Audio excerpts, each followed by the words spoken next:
We are the anchors of Queer News Tonight, and this evening we discuss the queer headlines. Ron DeSantis clashed with libs of TikTok over alleged misinformation about Florida laws. The dispute underscores social media's impact on political discourse. He calls her a liar for clicks. Yeah. The U.S. House of Representatives passed a bill to ban TikTok, alarming LGBTQ+ users and creators over the potential impact. Gay council member Chris Kilpatrick resigned after a video allegedly showed him urinating on precinct bars' doors in L.A. Uncertainty surrounds potential charges. The Supreme Court upheld a Texas university's ban on drag shows, sparking debate on First Amendment rights. The 35th GLAAD Media Awards celebrated LGBTQ+ representation, honoring figures like Oprah Winfrey. Oprah got emotional talking about her gay brother's due death to HIV. Good evening, everyone, and welcome to Queer News Tonight. This is the world's first and only LGBTQ+ daily evening television news, broadcasting live and then available on demand. Available on all smart televisions, including Roku, Apple TV, Android TV, Amazon Fire TV, Twitch, YouTube, and Facebook.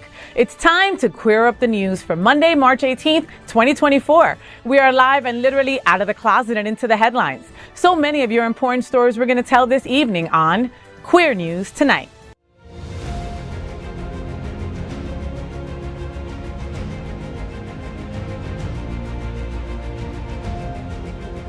This is the world's first live daily LGBTQ evening news show, literally out of the closet and into the headlines on Queer News Tonight. This is the world's first and only unedited live LGBTQ+ evening news show. Whatever happens, unique in LGBTQ news, you will see it and hear it. Hotspots Magazine Happening Out Television Network is a nonprofit 501c3 media company in the same model of PBS and NPR, but designed for the LGBTQ+ community. Our mission is to support the 11 pillars of our LGBTQ+ community. We want to inform and educate the key issues of our queer culture, the Black community, Latino, lesbians and queer women, trans, students and youth, seniors, HIV/AIDS healthcare, business, social justice, and faith. Help us support our community. We are part of one of the largest LGBTQ+ nonprofit media companies in America, Hotspots Magazine and Happening Out Television Network. In 2024, our magazine is celebrating 40 years of the LGBTQ+ experience, and our television news, talk, and entertainment shows support our mission to educate the LGBTQ+ and broader community. That's right, Gregory, and let's meet tonight's anchors at Queer News Tonight. Let's welcome Otto Zielke. From a successful career in financial marketing to his current role as the Director of Marketing and Sponsorship for the incredible Gay Men's Chorus of South Florida. Edward's journey is marked by accolades and achievements, too many of them for me to mention here because it's only an hour show. The Gay Men's Chorus of South Florida is one of the world's largest and most important LGBTQ+ cultural arts organizations. Edward, the Gay Men's Chorus of South Florida has an epic concert coming up called Hooray for Hollywood at the Parker, March 22nd. The gossip is that it's almost completely sold out. Tell me what's happening. Oh my goodness. I think there's probably maybe about 50 tickets that are left for the show. It's incredible. Yeah, we're going to have a fantastic time.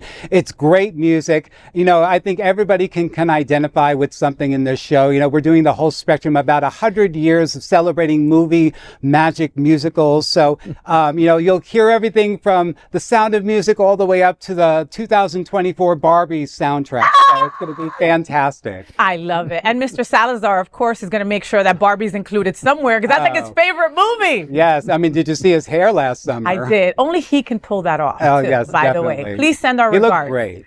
We love us some Gabe for sure. Yeah. Next up, let's welcome anchor Gregg Shapiro. Gregg's 9th book, Refrain and Light, was selected for the Poetry Mutual 10 Best Poetry Books of 2023. His entertainment coverage, including celebrity interviews, runs in a variety of print and online publications. Gregg, the major music festival Sunfest will bring the Aces to West Palm Beach May 4th. Tell me what's happening. So the Aces, I recommend them to everybody. It's an amazing all-female quartet that is 3/4 queer. So 3 of the 4. Those aren't bad odds. No, they're not. And I recently had the pleasure of interviewing frontwoman Crystal Ramirez about the band, and its upcoming May 4th Sunfest gig. They'll be on the Ford stage. And I did the interview for Out South Florida. She was delightful. It should be a great set. Billy Idol is also performing. What? There's some really cool acts at this, Oh my God, at this amazing. festival. West Palm Beach, yeah. Sunfest, get your tickets today, all right? And of course, this is tonight's lead anchor, FayWhat. She is a legendary events host, television and radio personality, and the host of the FayWhat show on Mondays at 9 a.m. and then on demand. Faye, I hear you are going to be the queen of Easter as you host the pub's Easter party and dinner with the W Boys star Eric Restivo on March 31st. Tell us what's happening. Oh my God. So I love the pub. Thank you. Big shout out going out to Alex and everybody over there at the pub. They're I great. adore you guys. Aren't they fantastic? They've advertised with us in the chorus. Oh, I love them so much. So they tapped me and they said, hey, you want to host our Easter bonnet contest? I'm like, hell to the yeah, on Easter. You know, I've got a big bonnet. I've got a big bonnet and I'm ready to show it, you know? And I get to guest host with the incredible Eric Restivo from the W Boys. He's also part of the FayWhat show on Time to Time. And we're going to have an incredible time. So show up. It's going to be from 5 to 8 p.m. You can start signing up for the contest at 5. We're going to start the contest a little bit after 6 p.m. And it's going to be a whole lot of fun. So go follow the pub so you can get all the information and you can hang out with me and Eric Restivo for Easter. Maybe I'll dress like a sexy Easter bunny. But I want to hear about the bonnet. You would. Okay. You would, of course. We are the reporters for Queer News Tonight, and this evening we begin with the queer headlines. The LGBTQ plus community in South Florida and across America is diverse. Our community across the world is vast. And here are the bullet points of the queer news for today, Monday, March 18th, 2024. First this evening, let's queer up politics. The deplorables as Ron DeSantis battles libs of TikTok of lying for clicks. Ron DeSantis, Florida's Republican governor, accused libs of TikTok of spreading falsehoods about state laws in a recent social media post. The controversy stemmed from a claim made from Haya Raychick, the founder of the right-wing social media account, suggesting that 3 Guatemalan men had been arrested for kidnapping and assaulting a Florida woman. Raychick further asserted that Florida grants driver's licenses to undocumented immigrants, which is not accurate according to our state laws. Responding to the post, DeSantis denounced libs of TikTok for spreading misinformation to garner attention. He accused the account of lying to generate clicks and engagement. The exchange highlights the ongoing battle over accurate reporting and the influence of social media platforms in shaping public perception of political issues. He said, quote, "Truth shouldn't be a casualty of attempts to generate clicks and engagement farm," end quote. Libs of TikTok has gained notoriety for its targeting of pro-LGBTQ plus activists and institutions. According to Media Matters, at least 28 entities highlighted by Libs of TikTok online have reported threats to law enforcement. Notably, Haya Raychick, the account founder, is not implicated in making any of these threats. DeSantis and Libs of TikTok were fans of each other once upon a time. What went wrong? Or should we say, what went right? Listen, I hope more people come to their senses, all right, like this. Yeah. Because, you know, it's all these people that have supported DeSantis and have gone along with everything that he's been saying. And then, you know, and it's like, a lot more people are falling out with each other, and I'm glad that it's happening, you know? The spread of misinformation is life-threatening to our community. You say things like this, you say anti-LGBTQ plus rhetoric, people believe it out there, all right? Especially crazy Republicans. Yeah. And then that is why the amount of hate crimes have gone up exponentially. That's why suicide of LGBTQ plus youth has gone up exponentially, all because of falsehoods that are being spewed by people like this that have a platform. This is dangerous. Absolutely. This is so dangerous to our community. And it's dangerous to even people that are not in our community. These poor Guatemalan immigrants, you know, are also part of this crazy backlash, you know? What do you think, Greg? Well, I do think it's kind of fun to stand back and watch them eat their own. They're devouring each other, the bones too. And also, if a potential ban of TikTok means that deplorable Haya Raychick won't have a platform to spew her visceral hatred, then bring on the ban. If it means that she won't have that outlet, Yeah, but she has that outlet and she's not even held accountable for any of it, Gregory. Like, none of it. Not implicated. Edward, what do you think, baby? I'm just glad that, we're finally seeing a little bit more of a change, and people actually taking a stand for something like this, because there's been so much misinformation that's being gone out there and towards, especially towards the LGBTQ plus community. So it's extremely important that, we're telling the right stories and, we're being as accurate as possible. So exactly, like media should be. Go figure, right? Mm-hmm. Jeez. Edward, what's next? What do we have next? Sorry. Next? You were right there. Go for it. There you go. Next, let's queer up business. Queer news TikTokers say app ban will eliminate LGBTQ plus communities and activism. The U.S. House of Representatives have passed a bill aiming to ban TikTok, some suggesting it poses a threat to its LGBTQ plus users and content creators. The Protecting Americans from Foreign Adversary Controlled Applications Act received broad bipartisan support, with 352 votes in favor and 65 against. If enacted, the legislation would remove TikTok from the U.S. app stores unless its Chinese owner, ByteDance, sells it to an American company. The bill awaits Senate approval before reaching President Joe Biden's desk, who has expressed willingness to sign it. However, concerns have been raised about potential backlash from young voters who have been actively lobbying against the bill. Many fear that the ban would disrupt the LGBTQ plus communities and livelihoods built on the platform. A law in Montana that was similar to the proposed national legislation faced legal opposition from TikTok, suggesting potential challenges ahead. Content creators have been advised to build audiences on alternative platforms amid uncertainty.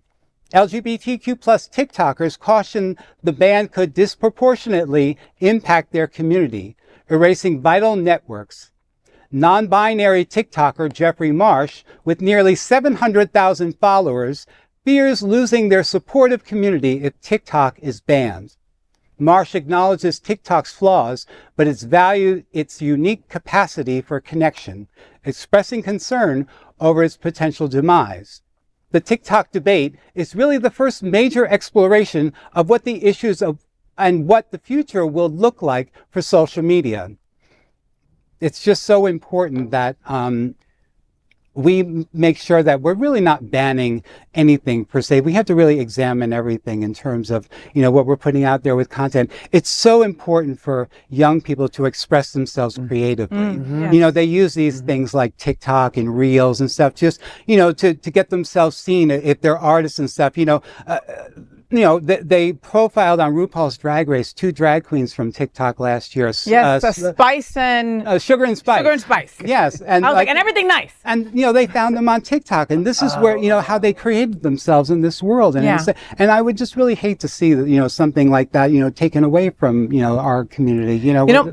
Where they find their voice. Where they find their voice. But we're very blessed that social media is not only one platform, Edward. You know what I mean? Like as someone that's on social media, I have a love-hate with TikTok. Okay, I just can't wrap my head around the whole thing. But I do understand how important it is for people of our community to have a place where they can express themselves. And it would suck for someone that has 700,000 followers to lose that, because it takes a lot of time and effort to gain your followers. But wouldn't they just follow? Wouldn't they, if they found out whatever the next platform was? They wouldn't. But they would have to. Like, you would have to get to them in some way. If you've lost your platform, how do you tell them that you've lost it? Or maybe you start building another one immediately, and that's what they're telling them. They're saying, like, right now, get it started before if the inevitability of it all. If we end up losing TikTok as a whole, then at least you've already started something else. I just keep thinking about how much worse it would be if Trump's former Treasury Secretary Steven Mnuchin, he's threatening to buy TikTok. Is he's he? expressed interest in doing so because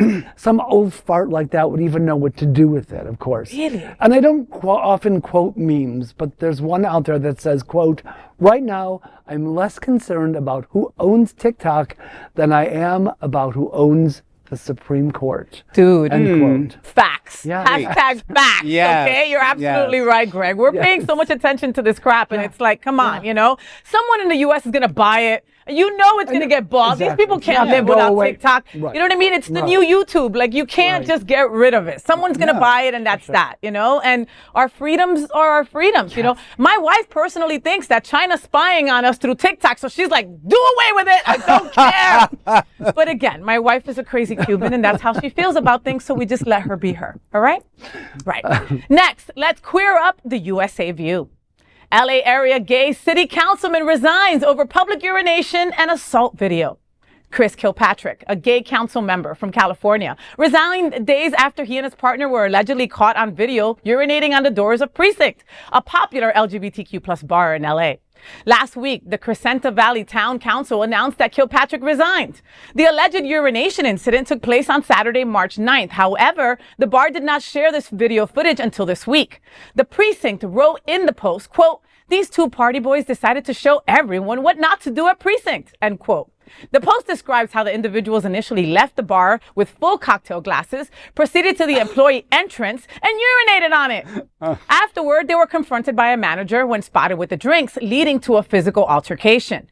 Though Precinct didn't directly tag or identify the two people in the video, the pair was quickly recognized by local LA queens, because they know everything, and former contestants from RuPaul's Drag Race and the Boulet Brothers Dragula.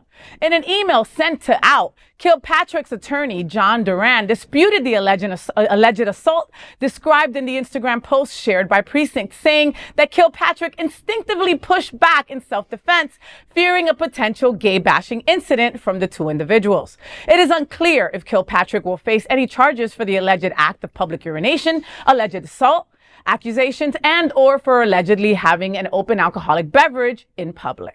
Someone within our own community is like disrespecting us like that. A disturbing act caught on surveillance video. Crescenta Valley Town Council member Chris Kilpatrick, one of two men caught urinating on the back door outside Precinct Bar in downtown LA. General Manager Jeremy Lucido says it happened early Sunday morning just after closing. Moments later, he'd have a run-in with the men off camera. Right outside the back entrance. And I noticed two guys come out, you know, drunk, they're full cocktails, and I recognized the glasses from our bar, so I knew they were inside, and I told them, you know, what's up, can't have your drinks out here, and I went to grab one of the cups, and the tall dude just pushed me. A check of the security footage Sunday morning led Lucido to the shocking footage of the public urination, which he then shared to Instagram, many identifying Kilpatrick as the video racked up nearly 1,000 comments. The comments just grew very fast with different stories from different parties, other party hosts and other bar managers. They were like, oh yeah, we know them. Drunk boys will be drunk boys. Doesn't matter if you're a councilman or not, you know, but accountability is important, folks. And I think that, you know, people have gotten fined and arrested for way less. All right. So I honestly think that LA officials should crack down on him. And, you know, I know that he resigned and he loses his place. And that's, you know, that's something that we never want in our community, because we need as many LGBTQ plus people in office as possible. But dude, you got to be accountable for your actions. You can't just get drunk and start peeing on people or peeing in a public place. There's a restroom for a reason, Mr. Kilpatrick. Like, come on. And again, maybe he had a bad history with jail, you know, because the place is called Precinct, you know. I used to go to this bar called the Men's Room, right? And in San Francisco, right? And again, I get it. I'm in the men's room. Ha ha ha. Let me do something. Let me throw some toilet paper because the place is called the Men's Room. But come on, you know, accountability. That's what I'm expecting. Well, was he too drunk to see the two CCTV cameras on the other side? It was a glass door. It wasn't even like it was a solid door. You can't see me. And they couldn't see us, right? I'm drunk and invisible. But I mean, imagine what a different world. I mean, I'm glad he resigned. And imagine what a different world it would be if, say, I don't know, Clarence Thomas resigned from the Supreme Court for bad behavior too. You know, it'd be a different world. Mm-hmm. So I commend him for resigning, but get that bladder fixed. I mean, What do you think, Edward? Well, you know, as someone who doesn't drink anymore, okay, and has had their share of drinks for many years, you know, I've had some questionable behavior, but you know, it's kind of like a learning process. You know, you go through. It's kind of like, you know, now I'm 12 years sober, so I'm thrilled that, you know, those type of behaviors are behind me, because to me that sounds like, you know, it's a little bit of hectic behavior, whether or not they're identifying at this point, you know, as it being a problem. Yeah. But you know, if you're, you know, in office, you know, you're a representation of our community. Very true. You know, and you have to make sure that, you know, you're putting your best life forward regardless of where you are in the environment, I would think, you know. So you're leading by example. So, you know, at least you resigned, you know. I mean, there's some people that really should resign and they don't. So. Right. But I mean, but you hit a good point though, Edward. Like, he's representing us everywhere. It doesn't matter. That's what happens when you get elected into office, because there's so few of us, you know, that are in office. So they're looking at everything that you do, you know. And a lot of responsibility. I mean, again, I'm also sober. I love that you're sober, Edward. And you know, raise your hand if you ever peed in public. Okay, but since I got sober, I haven't. And for boys, it's so easy for you kids to freaking pee in public. It's no problem. Go to a corner. How are you gonna do it in front, like in front of the place through a glass door? I'm sorry. That wasn't really good thinking. But then again, maybe they're just exhibitionists. Who knows? Sure. Next, let's queer up courts. Here's why the Supreme Court says First Amendment may not apply to government ban on drag in Texas. In a landmark decision announced, the Supreme Court has allowed a Texas university's ban on drag shows to remain, sparking controversy over First Amendment rights. The ruling in Spectrum WT versus Wendler upholds the ban preventing LGBTQ+ college students from expressing themselves on campus. Spectrum WT had its annual drag show abruptly canceled less than 2 weeks before the scheduled event. The ban, imposed by University President Walter Wendler, cited drag as derisive and divisive, claiming it perpetuates misogyny. Spectrum WT, the LGBTQ+ student organization, faces restrictions despite its strong First Amendment case. While the decision is temporary, it raises concerns about free speech on public university campuses. The Federal Appeals Court is poised to review the case with the potential to overturn the ban. Should the ban stand, the plaintiffs may escalate the matter back to the Supreme Court. However, this ruling practically prevents the group from hosting its campus show for the second consecutive year. Even if Wendler's argument positing the inherently sexist nature of drag shows were accurate, activists argue the First Amendment still shields such speech.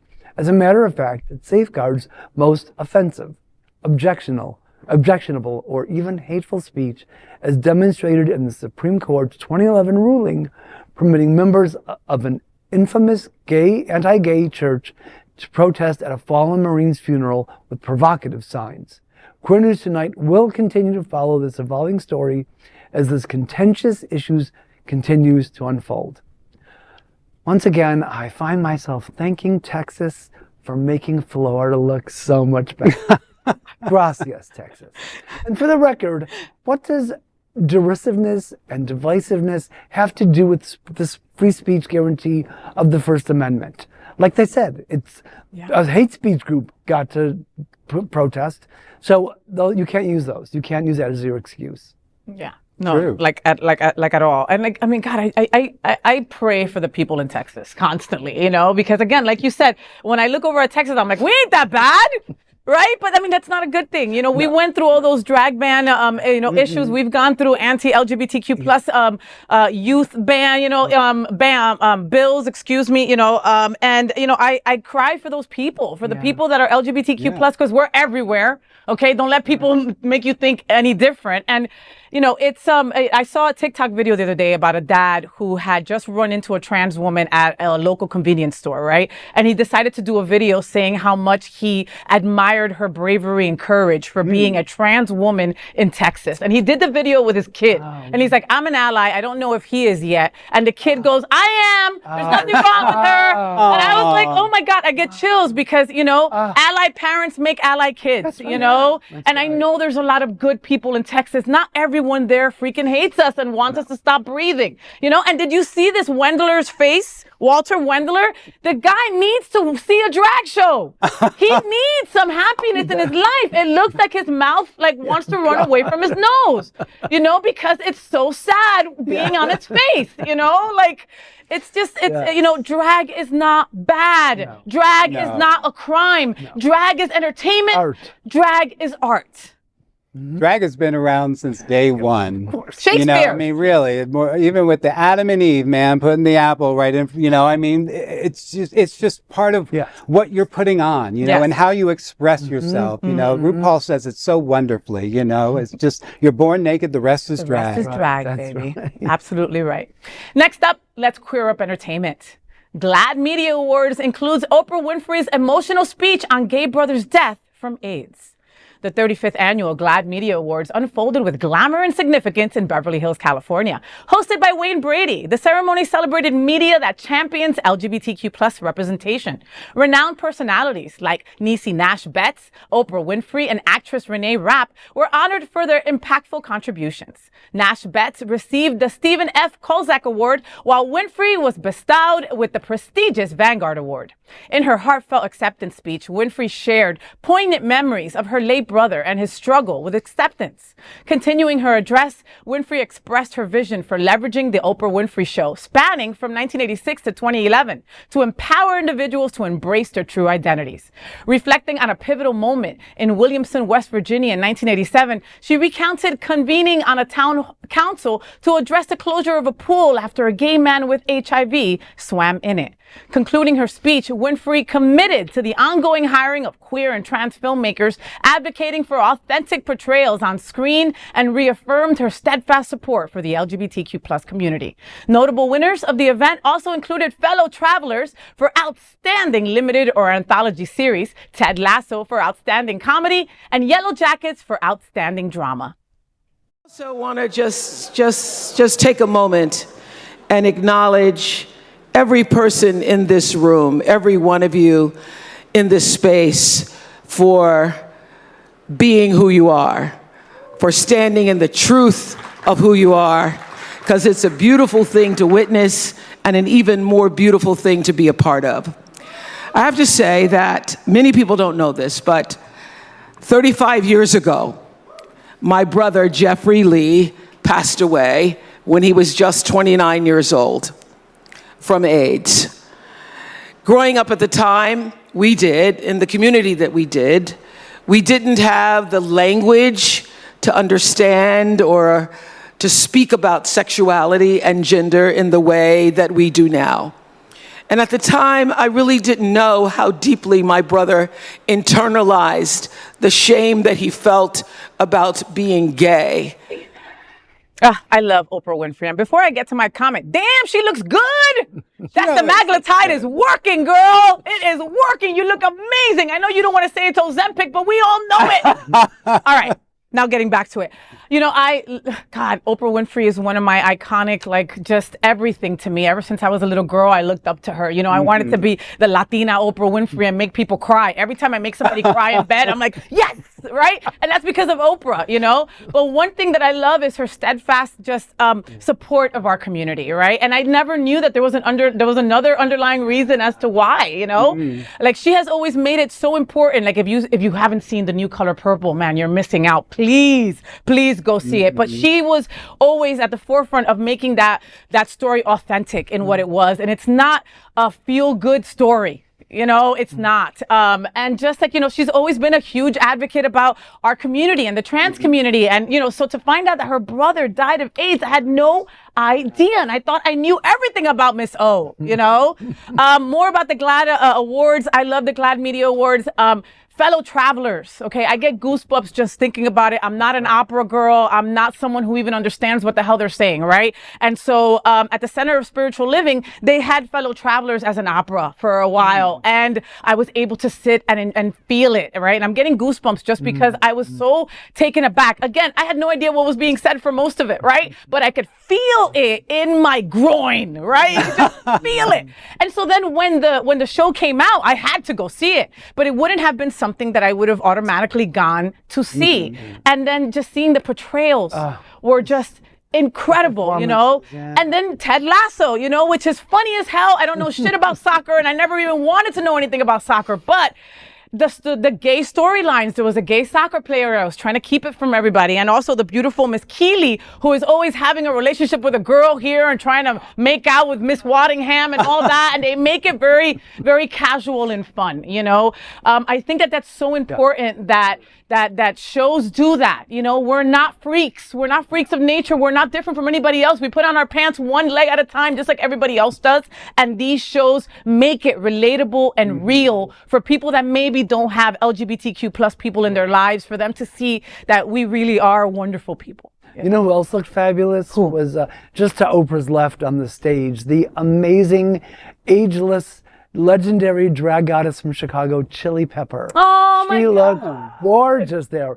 I'm just a little disappointed that it took Oprah this long to share that story, because I think with the audience that she reached, especially her sort of kind of a suburban mom kind of audience, that she really could have helped a lot of people if she had spoken up sooner. That's all. I'm glad she did, but I just wish she had done it. Yeah, you know, I mean, but I don't really know much about the brother's journey in terms of his own struggle with LGBTQ plus. So, you know, I'm wondering if it's out of respect for him or for the other people, but Or for the family. for the family or whatever. But you know, I think it's just, you know, when you find that truth and when you're able to express it and just sit with it, and I think that it's such a beautiful expression, you know, to witness from other people, especially in your family, you know, and to be accepted. Yeah. So, Yeah. especially somebody like Oprah, who, you know, It's freaking Oprah. yeah, wow. Yeah, so don't downplay it, Greg, okay? It was her time to say it now. Okay. Thank you. Continue, Ed. Next, we are proud of our special partnership with Sunshine Cathedral, the world's largest queer church here in Fort Lauderdale. Supporting that partnership, we are broadcasting from our permanent resident here in Sunshine Cathedral at the Happening Out television studios. We broadcast Sunshine Cathedral Sunday International Service at 10:30 a.m.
We finished tonight's Queer News headlines with a segment we call LGBTQ plus 1 Minute News.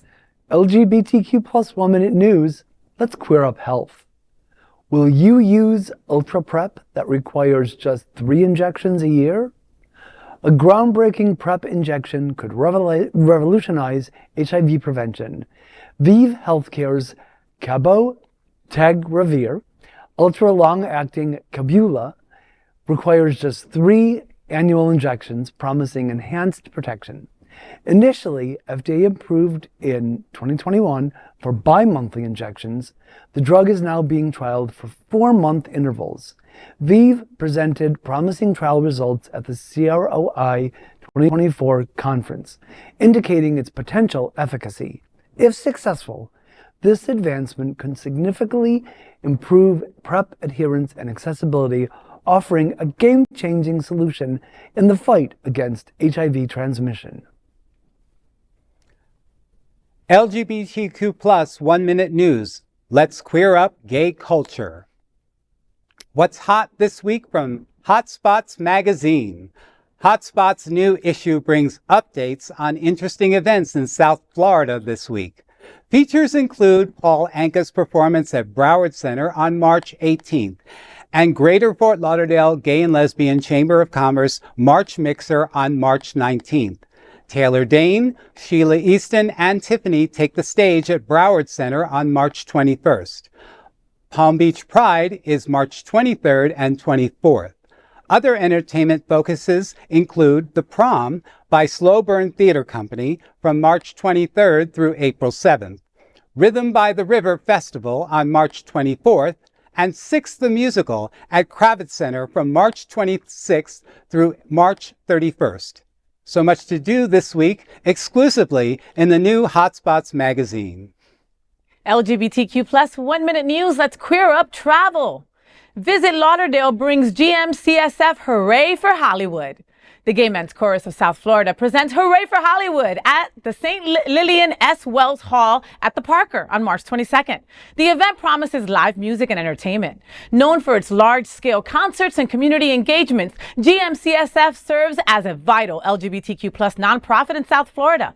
With a mission to bring cultural enrichment to the community, this event showcases the chorus's talent and dedication to fostering inclusivity and pride. Don't miss the opportunity to experience the magic of music and celebrate LGBTQ plus culture in South Florida. Tickets and further information are available at visitlauderdale.com or gmcsf.org. LGBTQ plus 1 minute news. Let's queer up the USA view.